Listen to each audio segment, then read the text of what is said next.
Papo de Criminalista. Eu sou Mário de Oliveira Filho e estou ao lado do professor Mauro Otávio Nassif. E Mário de Oliveira Filho. Meus amigos, o Supremo Tribunal Federal recentemente deu uma decisão na ação penal 609.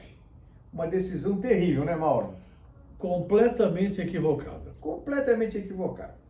O ministro Fux, que é civilista, Sempre foi. não entende nada de processo penal. Aliás, ele confunde a teoria geral do processo com o processo penal. E aí sai essas loucuras, né, Mauro? Ele que foi, inclusive, o coordenador do novo Código de Processo Civil. Processo civil. Aliás, ele é da turma da professora Ada Pellegrini de novo, assim, que eles não querem dois códigos. um só. Um só. Mas então o que aconteceu? Estavam julgando um político e a decisão colegiada chegou a um empate. Chegou a um empate, 5-5. Mas o Supremo não tem 11 membros? Tem. Só que o novo ministro, né, o futuro novo ministro, aí, o Mendonça, ainda não assumiu.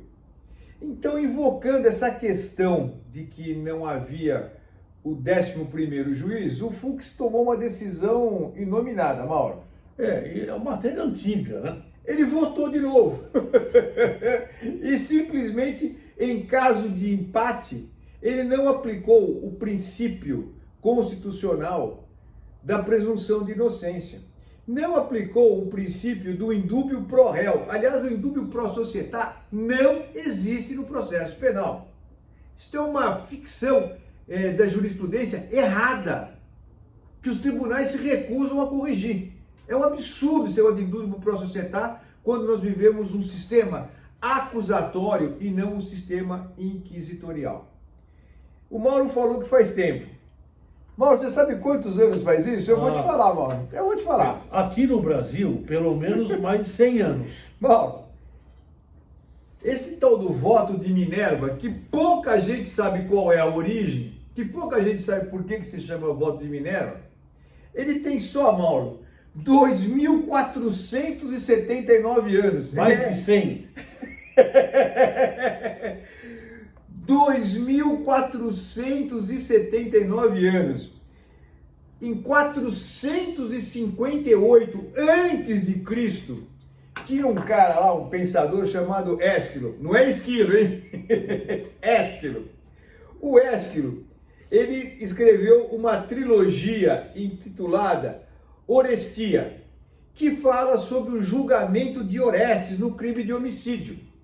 Orestes foi levado ao Areópago para o julgamento do crime de homicídio.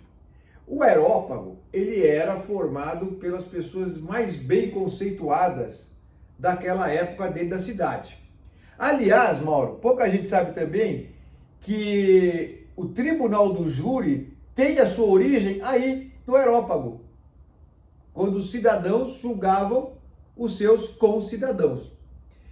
E o Orestes também teve um empate ali no julgamento. E aí vem a deusa Minerva, e a deusa Minerva dá o voto dela, que ficou conhecido o voto de Minerva, e absolve Orestes. Ora, este raciocínio é um marco civilizatório. Não se pode condenar ninguém, Mauro, em caso de dúvida. Não. Há projeto, inclusive, para se aumentar o número de jurados? Para 8, 2 projetos. 2 projetos. Conta um pouco, Mauro.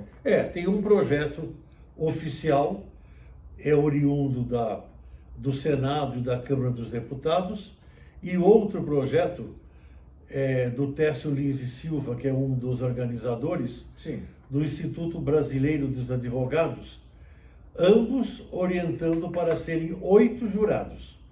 E se for empate, o empate favorecerá a defesa. A condenação somente poderá ocorrer com 5-3 e será uma condenação mais privilegiada, mais forte do que 4-3. Ou seja, se garante sempre a dignidade da pessoa humana. Ah, mas o sujeito fez um tal crime, é um absurdo, vai defender. Defende-se direitos. E nós temos então este marco civilizatório que, em caso de empate, a decisão favorece ao acusado e não à sociedade. Isso, esse é um marco civilizatório muito antigo, como você falou. Só E para o processo penal, 479 e para o anos. processo penal também, em habeas corpus, em recurso em habeas corpus, em revisão criminal, Mauro, mas o Fux invoca o regimento interno do STF. que está errado. Está errado. Aliás, o Gilmar Mendes está, com o voto que ele está suscitando, está dizendo que está errado. O empate sempre favorece ao réu, como favorece no habeas corpus. Diz o Fux, habeas corpus é uma coisa, ação penal é outra coisa. Não é verdade. Não é verdade. Isso é pensamento de civilista. Isso é tudo Tá ação errado. penal. Não, isso não se aplica ao processo criminal. Aliás, Mauro, o Gilmar Mendes e o Lewandowski, que são tão criticados pela turma que não entende absolutamente nada de processo penal democrático, nada, zero, levantaram uma questão de ordem, Claro. que vai ser Vai ser revista essa julgado. decisão, e precisa ser revista, Mauro. Inclusive, eles dois levantaram uma outra questão de ordem dentro dessa questão de ordem, que é a seguinte: quando o réu ele é condenado nessa questão que nós estamos falando, Sim. o vencido, segundo a corrente mais dura, O voto vencido. não, os vencidos, Os vencidos, os votos vencidos. exatamente, não podem se manifestar quanto à dosagem de pena. Os vencidos não podem se manifestar sobre a dosagem de pena, o que é um absurdo. Está errado.